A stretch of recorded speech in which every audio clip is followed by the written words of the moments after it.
नमस्कार दोस्तों मैं CA Prabhakar Gupta source of tax professional के यूट्यूब चैनल में आपका हार्दिक अभिनंदन। दोस्तों, सैलरीड पर्सन के पास टैक्स बचाने का एक बहुत ही अच्छा साधन होता है एचआरए का क्लेम लेना। जी हाँ दोस्तों, एचआरए के अंदर उनको एग्जेम्पशन मिल जाती है। जो रेंट उन्होंने पे किया है उसके ऊपर उनको छूट मिल जाती है।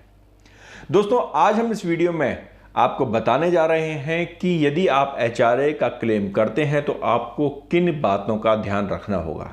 क्योंकि दोस्तों, यदि आपने इन सभी बातों का ध्यान नहीं रखा तो जो आप एचआरए क्लेम कर रहे हैं वह डिसअलाउ हो सकता है। डिसअलाउ जिसका मतलब यह होगा कि वह एचआरए जो आपने क्लेम किया, जिसकी आपने एग्जेम्पशन ली है, वो आपकी इनकम में जुड़ जाएगा और आपको ज़्यादा टैक्स देना पड़ जाएगा। तो दोस्तों, चलिए जानते हैं कि आखिर हमें उन किन बातों का ध्यान रखना चाहिए जब हम अपना एचआरए क्लेम कर रहे हों। उससे पहले आपसे रिक्वेस्ट, यदि अभी तक आपने हमारे चैनल को सब्सक्राइब नहीं किया है तो तुरंत सब्सक्राइब करें। और हाँ, वीडियो यदि अच्छी लगी हो तो शेयर जरूर कीजिएगा और अपने दोस्तों को भी बताइएगा। दोस्तों, चलिए अब हम शुरू करते हैं कि आखिर एचआरए क्लेम करते समय हमें किन किन बातों का ध्यान रखना चाहिए। तो सबसे पहला जो पॉइंट है वो ये है कि आप जब भी रेंट पे करें वह रेंट सिर्फ और सिर्फ बैंक के थ्रू होना चाहिए। जी हां दोस्तों, रेंट रिसीट आपने अगर आप अपने ऑफिसर को दिखाते हो, असेसिंग ऑफिसर को दिखाते हो, तो वो उसको डिनाई कर सकता है। कैश के केस में वो कह सकता है कि भाई मैं नहीं मानता कि आपने एक्चुअल रेंट पे किया है। आपके लिए बेटर यह होगा कि जब भी आप रेंट पे करें आप कैश में रेंट ना दें, आप हमेशा चेक से रेंट को पे करें।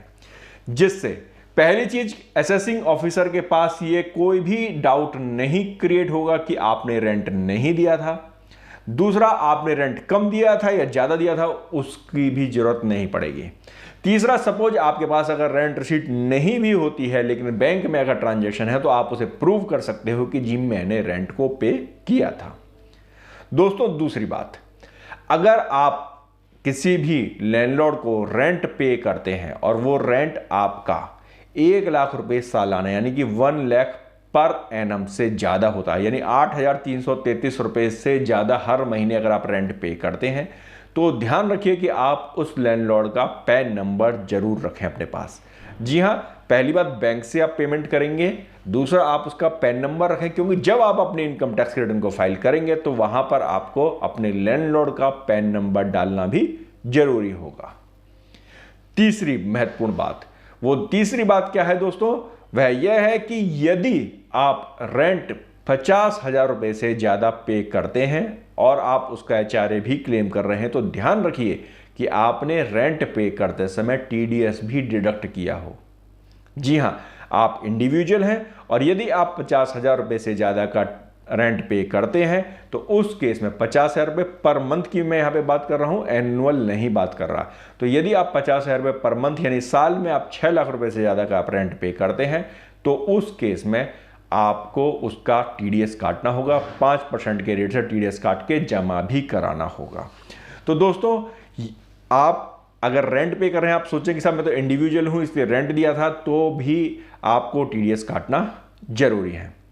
एक बात आपको और ध्यान देनी है, रेंट यदि आप अपने फैमिली मेंबर्स को देते हैं, आप दिखाते हैं कि जी जो मकान था मेरी वाइफ के नाम पर था या मेरे पेरेंट्स के नाम पर था, और आप रेंट अपने पेरेंट्स को और वाइफ को देते हैं, तो इस संबंध में आपको ये बात बिल्कुल गांठ बांध लेनी चाहिए कि आप रेंट जो देंगे वो सिर्फ और सिर्फ बैंक के थ्रू देंगे। बिल्कुल सही बात, आप जो रेंट देंगे वो सिर्फ और सिर्फ बैंक के थ्रू देंगे, चेक के थ्रू पेमेंट करेंगे या आप एनईएफटी या आरटीजीएस जो भी आप करते हैं, आप ऑनलाइन पेमेंट बैंकिंग चैनल के थ्रू आप रेंट का पे करेंगे।